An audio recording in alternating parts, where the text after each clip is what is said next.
Pag may nagnakaw sa bahay natin, kailangan kitang protektahan. Kaya nga yung 50-50 na sinasabi yung relationship, it doesn't work.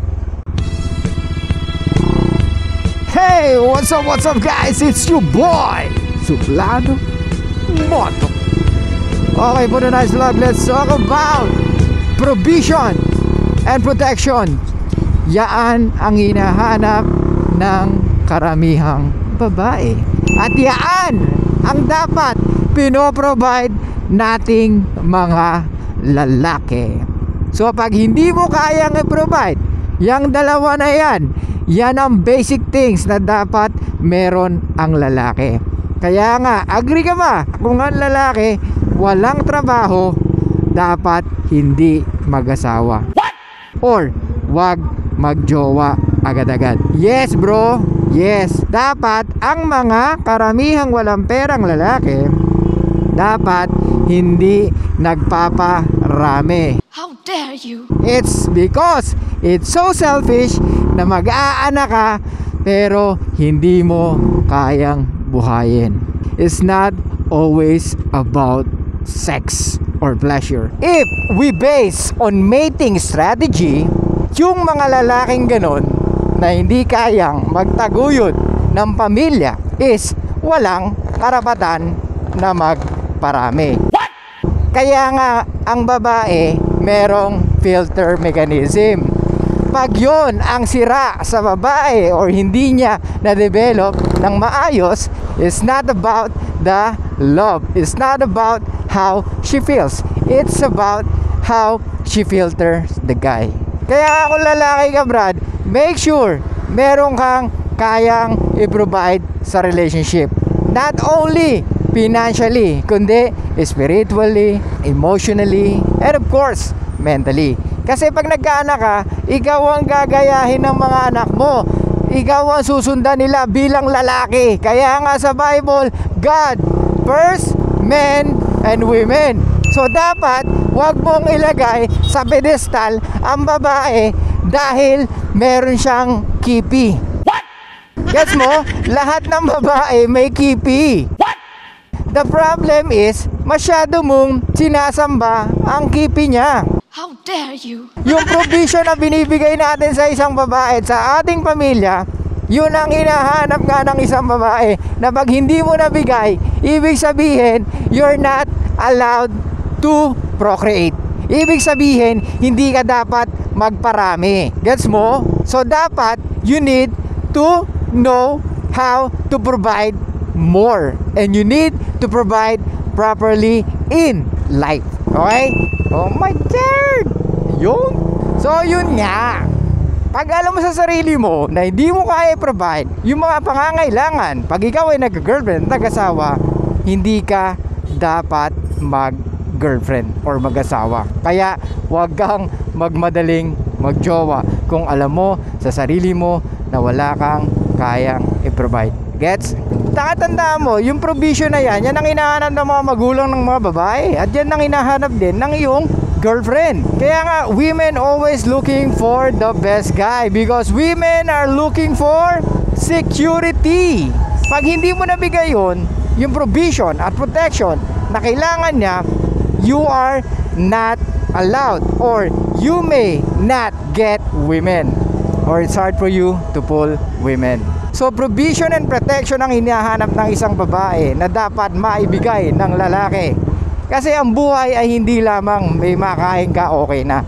Pag nagkaanak ka, ikaw ang titingnan ng anak mo na magiging leader. Okay? Ikaw ang leader. Bilang lalaki, ikaw ang leader ng pamilya, ikaw ang leader ng relationship, at ikaw ang susundan ng mga anak mo. Especially kung lalaki ang anak mo, ikaw ang idoloy niya. At sa babae naman, hahanap ang anak mong babae ng kagaya mo na marunong mag-provide at protect. When it comes to protection naman, ladies, protection is not only for you, for the family. Of course, it's also for the guy. Ano ibig sabihin nun? Ladies, ganito. Protection is binibigay namin para sa inyo, para at least lagi kayong safe. Because that's who we are. We are designed to provide and protect. Ngayon, kung hindi ka namin kayang protektahan, let's say binastos ka, hindi ka namin napagtanggol, ibig sabihin, hindi dapat magkaroon or kumalat ang lahi ng isang lalaki na hindi kayang mag-protect. What?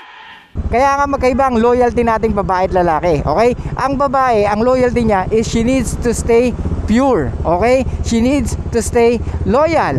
Ang lalaki, she needs to die for her family and for her girlfriend if kinakailangan. Kaya nga pag may nambastos sa'yo, kailangan kitang protektahan. Pag may nagnakaw sa bahay natin, kailangan kitang protektahan. Kaya nga yung 50-50 na sinasabi nyo relationship, it doesn't work in reality. Kasi hindi ko pwede sabihin sa'yo na since 50-50 ang gusto mo relationship, kaya binastos ka, di pagtanggol mo sarili mo dahil wala ako sa mood.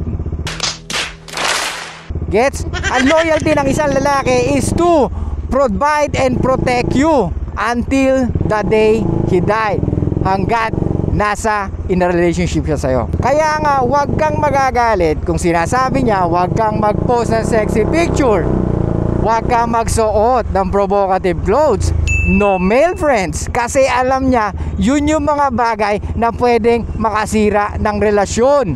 Gets? Kasi pwedeng yun ang maging mitya ng mga bagay na dapat nyong pag-awayan, na supposedly dapat ang pag-aawayan nyo is yung mga bagay na hindi nyo pinagkakasunduan, hindi yung dahil sa ibang tao.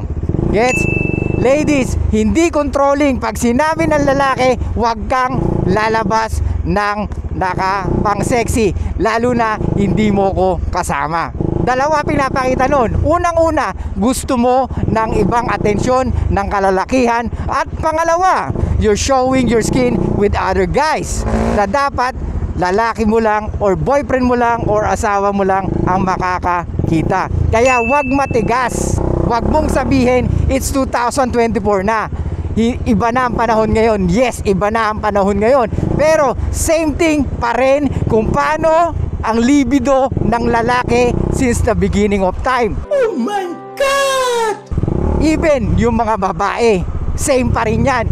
When it comes to attraction, ang lalaki namimili ng babaeng matino. Hindi dahil malaki daddy mo, malaki boobs mo, malaki nguso mo, pasado ka na. Your beauty can attract many men, but you cannot attract your dream guy. Gets? Dahil ang dream guy mo ay small demographic lang. Gets mo? Ano ibig sabihin nun? Karamihan ng lalaki na hinahanap ng isang babae ay konti lamang. Kaya nga some women are willing to share with one guy. Gets? Kaya nga kahit na yung mga ibang babae na in a relationship na gusto pang makihati sa lalaki na may girlfriend na. And that's the reality, ladies. How dare you? Kung hindi mo kayang ibigay yung the best sa jowa mo, tingin mo hindi siya titingin sa iba? Most of men will look at with other women because men are designed to look for variety. We are the one appreciating beauty. Stop telling us what we need to do, because we as a men, we are designed to be attracted with younger women.